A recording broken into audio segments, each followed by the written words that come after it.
आज तीसरा दिन सुबह 11 बजे होगा स्पीकर पद के लिए चुनाव। एनडीए से ओम बिरला, विपक्ष से के सुरेश उम्मीदवार हैं। कांग्रेस ने अपने सांसदों को व्हिप जारी किया। स्पीकर पद के लिए नहीं बन पाई सहमति। तो बड़ी खबर दिल्ली से आ रही है, जहां लोकसभा स्पीकर के लिए आज चुनाव होना है। इस बीच कांग्रेस ने अपने सांसदों को व्हिप जारी किया है। स्पीकर पद के लिए सहमति नहीं बन पाई। एनडीए ने ओम बिरला को प्रत्याशी बनाया है, तो वहीं विपक्ष ने के सुरेश को मैदान में उतारा है। तो आज सुबह 11 बजे स्पीकर पद के लिए चुनाव होगा। एनडीए से ओम बिरला और विपक्ष से के सुरेश उम्मीदवार हैं। इस बीच कांग्रेस ने अपने सांसदों को व्हिप जारी किया है।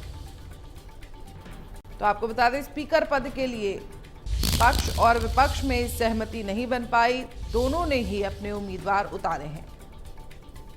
तो बड़ी खबर दिल्ली से आ रही है। संसद की कार्यवाही का आज तीसरा दिन है। सुबह 11 बजे स्पीकर पद के लिए चुनाव होना है। एनडीए से ओम बिरला हैं और विपक्ष से के सुरेश उम्मीदवार हैं।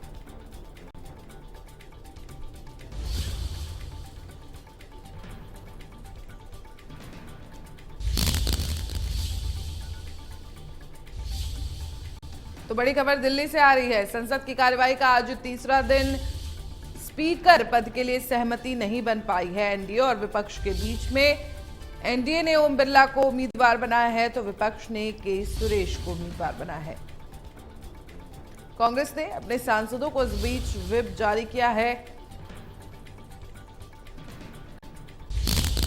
तो बड़ी खबर दिल्ली से आ रही है, जहां आज लोकसभा स्पीकर के लिए मतदान होगा।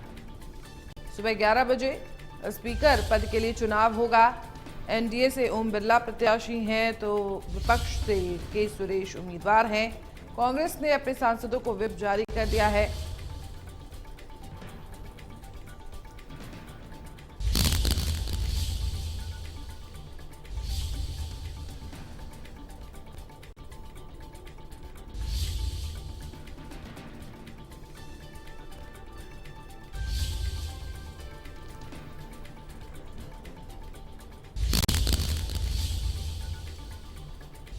और इसी खबर पर ज्यादा जानकारी के लिए दीपक, ब्यूरो चीफ, हमारे जुड़ गए हमारे साथ।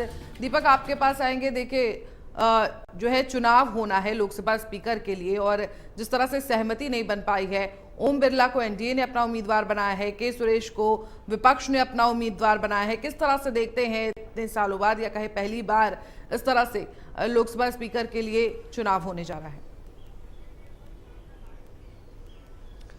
जी बिल्कुल, यूं तो लोकसभा के इतिहास में भी अगर हम बात करें, देश को आजाद होने के बाद ये पहली बार है जब लोकसभा के स्पीकर पद को लेकर के भी चुनाव हो रहा है। हालांकि ऐसा नहीं है कि प्रावधान में नहीं है, ये प्रावधान में जरूर है, लेकिन सर्वसहमति से हर बार लोकसभा का स्पीकर चुना जाता था। चाहे वो यूपीए की सरकार रही हो या फिर बीजेपी की एनडीए की सरकार रही हो, अब से पहले भी सर्वसहमति से जो है लोकसभा का अध्यक्ष जो है वो चुना जाता था, चाहे वो जनता दल की सरकार रही हो। लेकिन इस बार की अगर बात करें तो इसमें कोई दो राय नहीं है कि विपक्ष ज्यादा दूर नहीं है सत्ता पक्ष से। हालांकि ऐसे मौके पहले भी आए हैं जब सत्ता पक्ष और विपक्ष में आंकड़ों में ज्यादा गैप ना हो, लेकिन तब भी सर्वसहमति से चुने जाते थे। लेकिन इस बार कहीं ना कहीं, क्योंकि विपक्षी दलों, जो अगर बात करें इंडिया अलायंस के तहत कई ऐसे दल हैं जो कि एकजुट हुए हैं, और ऐसे में वो एक अपना शक्ति प्रदर्शन भी दिखा रहे हैं। और ऐसे में हालांकि कई मायनों में माना जाए तो ये एनडीए के लिए भी बेहतर भी है, जब अगर बात करें उनके सामने सदन के अंदर एक शक्ति प्रदर्शन के तौर पर नंबर्स और गेम नजर आएंगे कि आखिर किसके पक्ष में कौन नजर आता है।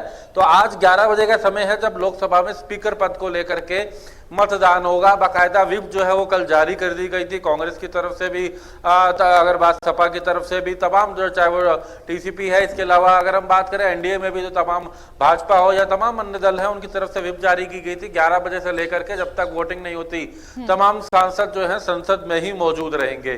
तो 11 बजे मतदान होगा। हालांकि एक और बात भी कही गई है कि अगर वोटिंग की बजाय अंदर हाजिरी दी जाती है सदन के अंदर, तो कांग्रेस जो है फिर शायद जो इंडिया अलायंस है फिर शायद इसका विरोध ना करे, क्योंकि अंदर अगर हाजिरी होती है तो इसमें कोई दो राय नहीं है, हाजिरी में एनडीए की संख्या ज्यादा है।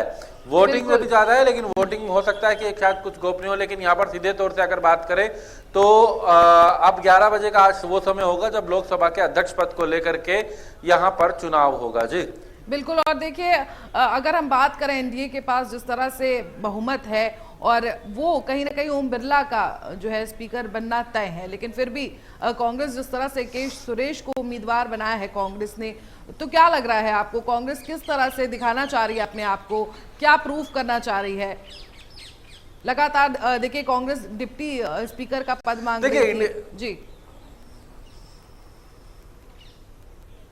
जी बिल्कुल, इंडिया अलायंस की अगर बात करें तो इंडिया अलायंस चाह रहा था कि जो डिप्टी स्पीकर है सदन के अंदर वो इंडिया अलायंस का हो। हालांकि ये बार बार कहा जा रहा था कि चाहे स्पीकर हो चाहे वो डिप्टी स्पीकर हो, ये सर्वसहमति से होता है, संख्या बल के आधार पर एक निर्णय ले लिया जाता है हर बार।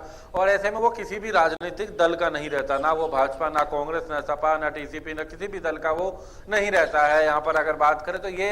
लेकिन इंडिया अलायंस की ये बात थी कि उनको जो डिप्टी स्पीकर है, क्योंकि नंबर उनके पास भी ज्यादा पीछे नहीं है, तो ऐसे में उनका डिप्टी स्पीकर हो, इस बात को लेकर के कहीं ना कहीं चर्चा थी। हालांकि कल भी बैठकों का दौर चला, राजनाथ सिंह ने भी तमाम नेताओं से चर्चा करी, केसी वेणुगोपाल से चर्चा हुई, मल्लिकार्जुन खड़गे से चर्चा हुई, तमाम नेताओं से चर्चा की गई, लेकिन निष्कर्ष नहीं निकला। और दूसरी तरफ इंडिया अलायंस ने अपना कैंडिडेट भी है वो उसका नामांकन का भी जो है शुरुआत कर दी थी। तो ऐसे में ये निर्णय लिया गया कि अब मतदान ही होगा, और जिसके लिए आज 11 बजे का समय तय किया गया है।